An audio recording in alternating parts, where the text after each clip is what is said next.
So, as we know, we all make decisions, right? Some easy, some hard, but there's usually is a right path to choose.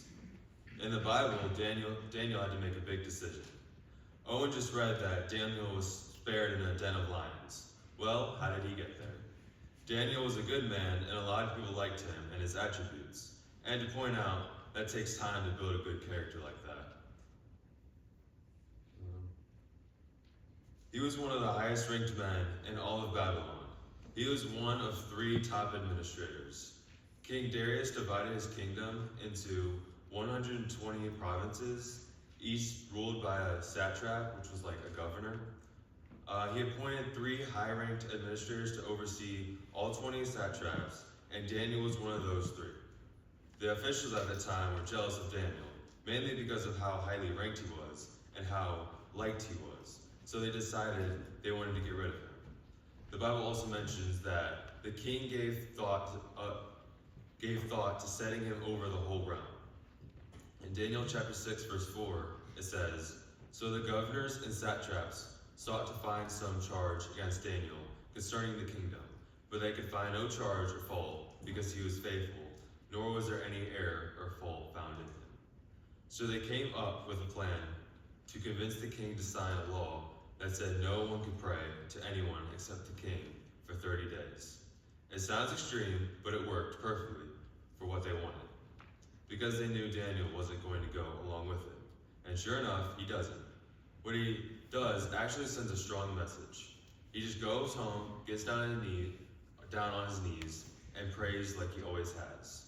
Pretty sure he prayed like 3 times a day too. There's something powerful about that. He didn't change under pressure.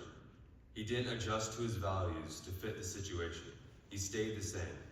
Today, we tend to drift a little at a time. Daniel didn't drift. He had already made up his mind about who he was, so when the pressure came, the decision was already made. But because of that, he was arrested and thrown into the lion's den. He chose the right path, but there were still consequences. Meanwhile, the king spends the night restless and uneasy. It's interesting because the man with all the power is the one who can't sleep, and the man in the den is the one at peace. It's pretty ironic. Then in verse 19 it says, "Then the king arose very early in the morning and went in haste to the den of lions. And when he came to the den, he cried out with a lamenting voice to Daniel. The king spoke, saying to Daniel, 'Daniel, servant of the living God, has your God, whom you serve continually, been able to deliver you from the lions?' Then Daniel said to the king, 'O king, live forever.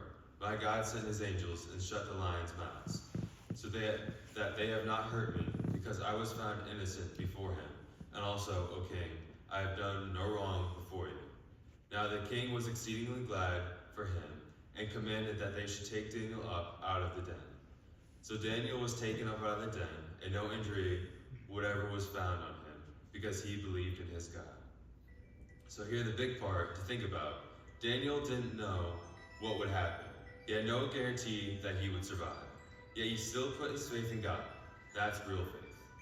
Not just trusting God when things work out, but trusting him when they might not.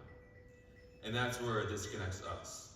Because we all face moments where the easier path is right there. The safer path. The one that keeps everyone happy or avoids conflict, or makes life simpler in the short term. Everyone probably knows someone who takes the easy path for everything. For Daniel, this was basically a big test. He has been building up a good character all his life, and once there was a fork in the road, he still chose the right path, even if it was a harder path to choose. Daniel chose the right path regularly, so it wasn't hard for him. It was like a routine. This story demonstrates that the path we chose daily is the path we will walk in when it matters most. If we spend our lives adjusting, compromising, and drifting, that is what will surface under pressure. But if we commit ourselves to steady faithfulness, then when the weight of the moment comes, we won't have to decide who we are. It'll already be clear. I think we can all do better to train ourselves to be ready to pick the right path in one way or another.